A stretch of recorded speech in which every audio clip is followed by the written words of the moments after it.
यह बात हम लोगों को समझ लेना चाहिए कि जो सरकार वोट चोरी से बनेगी वो सरकार जमीन की चोरी करेगी, वो सरकार पेपर लीक कराएगी, वो सरकार पलायन नहीं रोकेगी, वो सरकार भ्रष्टाचार करेगी, प्रदेश के युवाओं का भविष्य चोरी करती, वो लोगों के रोजगार को छीनती है। जब बिहार के नौजवान सड़कों पर उतरते हैं, अपना हक मांगते हैं, तो उनके ऊपर लाठियां बरसाई जाती है। प्रशासन तभी एक्टिव होता है जब स्टूडेंट को पीटना हो, जब शिक्षकों को पीटना हो। जो सरकार वोट चोरी से बनी है उस सरकार को अपराधी चलाते हैं। इस बैठक का फोकस बिहार था और वोट चोरी का सवाल था, और उसी बैठक से एक्सटेंडेड कांग्रेस वर्किंग कमेटी की मीटिंग से बिहार के जो 14 करोड़ लोग हैं उनका एक अपील भारतीय राष्ट्रीय कांग्रेस की तरफ से आई है। आपके माध्यम से हम अपने बिहार के सभी भाइयों बहनों से यह अपील करना चाहते हैं, उन तक अपनी बात पहुंचाना चाहते हैं। इस अपील का जो पहला बिंदु है वो ये है कि देश के आज़ादी के आंदोलन से लेकर के बिहार में जब पहली सरकार बनी तो उस सरकार ने बिहार का औद्योगिकीकरण किया।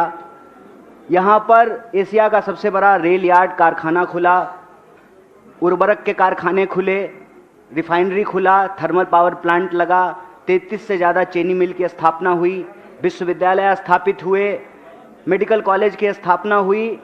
तो बिहार में कांग्रेस पार्टी की शुरुआत आज़ादी के आंदोलन से लेकर के आज़ादी के बाद औद्योगिकीकरण से शुरू होती है, जिसका फोकस समाज के अंतिम पायदान पर खड़े व्यक्ति तक विकास की उस धारा को पहुंचाना था, उनको बराबरी का अधिकार दिलाना था, उनके लिए सामाजिक न्याय और उनके हक और अधिकार को लेकर के लड़ना था।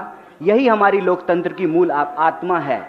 और इस बैठक में यह अपील की गई कि जब आज लोकतंत्र पे हमला हो रहा है तो लोकतंत्र की जननी बिहार से ही उस लोकतंत्र को बचाने की लड़ाई छेड़ी जाएगी। और इस अपील में यह साफ साफ कहा गया है कि राहुल जी का मताधिकार यात्रा यह इस बात के संकल्प को दोहराता है कि कांग्रेस पार्टी किसी भी सूरत में 1 पर्सन 1 वोट के उस अधिकार को, संविधान को और लोकतंत्र को झुकने नहीं देगा, मिटने नहीं देगा। कांग्रेस पार्टी का एक एक कार्यकर्ता लोकतंत्र के लिए, वोट चोरी के खिलाफ, अपने हक और अधिकार के लिए संघर्ष करेंगे।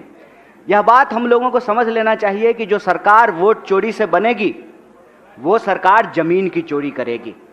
और यह बात बार बार राहुल जी उठा रहे थे, कांग्रेस पार्टी उठा रही थी कि जो सरकार वोट चोरी से बनेगी वो सरकार पेपर लीक कराएगी, वो सरकार पलायन नहीं रोकेगी, वो सरकार भ्रष्टाचार करेगी, वह सरकार देश के जल जंगल जमीन को अपने दोस्तों के हवाले करेगी।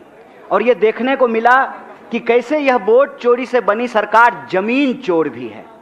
और अभी भागलपुर में प्रधानमंत्री जी के दोस्त को 1 रुपए में 1 रुपए प्रति एकड़ के दर से जो है उनको जमीनें दी गई है। तो यह वोट चोरी की सरकार जमीन चोर है। और जब सरकार वोट चोरी से बनती है तो वो सिर्फ जमीन चोरी नहीं करती है, वो इस देश के, इस प्रदेश के युवाओं का भविष्य चोरी करती है, वह लोगों के रोजगार को छीनती है। तो यह जो वोट चोरी से बनी सरकार है वह रोजगार चोर सरकार है। और वो रोजगार चोर सरकार ऐसे है कि आप बीपीएससी का एग्जाम उठा करके देख लीजिए, टीआरई 4 का एग्जाम उठा करके देख लीजिए, बिहार में होने वाला कोई ऐसा एग्जाम नहीं है जहां पेपर लीक नहीं हो रहा है। और उसके खिलाफ जब बिहार के नौजवान सड़कों पर उतरते हैं, अपना हक मांगते हैं, तो उनके ऊपर लाठियां बरसाई जाती है। हम नौकरी मांग रहे हैं, हमको लाठियां दी जा रही है। तो वोट चोरी से बनी यह सरकार रोजगार चोर है। इसके साथ साथ हमने बिहार में यह देखा है कि आए दिनों लगातार कानून व्यवस्था बिगड़ती जा रही है। और आज कांग्रेस प्रेसिडेंट ने एक बड़ी अच्छी बात कही। उन्होंने कहा कि यह सुशासन नहीं है, कुशासन है। और ऐसा लगता है कि प्रशासन जो है बहुत लंबी छुट्टी पे चली गई है बिहार की। प्रशासन तभी एक्टिव होता है जब स्टूडेंट को पीटना हो, जब शिक्षकों को पीटना हो।